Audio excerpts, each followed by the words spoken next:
အားလုံးပဲမင်္ဂလာပါခင်ဗျာကျွန်တော်ကတော့ပဲခူးတိုင်းဒေသကြီးအရှိအမျိုးသားလွှတ်တော်ကိုယ်စားလှယ်အမှတ်30ဦးလာတင်ဖြစ်ပါတယ်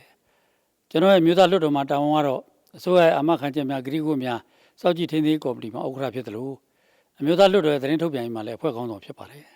ကျွန်တော်ကနေ့တင်ပြချင်တာကတော့ကျွန်တော်တို့ဇူလိုင်လ30ရက်နေ့မှာကျွန်တော်တို့အမျိုးသားလွှတ်တော်ပြီးဆုံးတဲ့အချိန်မှာကျွန်တော်အမျိုးသားလွှတ်တော်ဥက္ကဋ္ဌကြီးကနေပြီးတော့ကျွန်တော်အမျိုးသားလွှတ်တော်ကိုယ်စားလှယ်အားလုံးကိုမှားလိုက်တာအချက်2ချက်ရှိပါတယ်တစ်ချက်ကတော့ထုတ်ပေးထားတဲ့ဥပဒေတွေကိုခေတ်စနစ်နဲ့ညီပြန်လဲပြင်ဆင်နိုင်ဖို့အတွက်ကြိုတင်လေ့လာထားဖို့နောက်တစ်ချက်ကတော့ကျွန်တော်ဒေသဖွံ့ဖြိုးရေးကိစ္စတွေမှာဒေသအပိုင်းနဲ့ပူးပေါင်းပြီးတက်ဆောင်သမားဆောင်ဖို့ဆိုပြီးတော့မှာကြားလိုက်တာရှိပါတယ်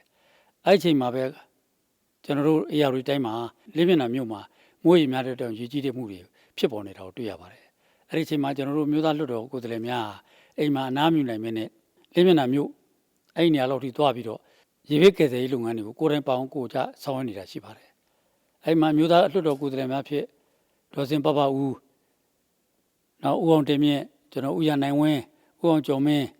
ဒေါ်နွယ်နွယ်ဦးအစသဖြင့်ကျန်တဲ့မျိုးသားလွှတ်တော်ကိုယ်စားလှယ်များလည်းပူးပေါင်းပြီးတော့ဆောင်ရွက်နေတာကိုတွေ့ရမှာဖြစ်ပါတယ်အဲ့ဒီပြင်ကျွန်တော်တို့မျိုးသားလွှတ်တော်ဥက္ကဋ္ဌကြီးဒုတိယဥက္ကဋ္ဌအမျိုးသားလွှတ်တော်အဖွဲ့ဝင်များအားလုံးကနေပြီးတော့ပထမအကြိမ်ဖြစ်စိုင်းအိတ်200ကိုလည်းကျွန်တော်တို့8ရက်နေ့မှာကျွန်တော်တို့လှူဒါန်းမှုအစီအစဉ်ရှိပါတယ်ဆက်လက်ပြီးလည်းကျွန်တော်တို့မျိုးသားလွှတ်တော်ကနေပြီးတော့ဒီရေဘေးဒုက္ခတဲ့တဲ့နေရာတွေကိုလေးမျက်နှာမှာမဟုတ်ပါဘူးဗမာနိုင်ငံမှာဖြစ်လာခဲ့ရင်ဖြစ်လာခဲ့တဲ့အလျောက်ဆောင်ရွက်သွားဖို့အစီအစဉ်လေးရှိတဲ့အကြောင်းရှင်းလင်းတင်ပြလိုပါတယ်အားလုံးကိုကျေးဇူးတင်ပါတယ်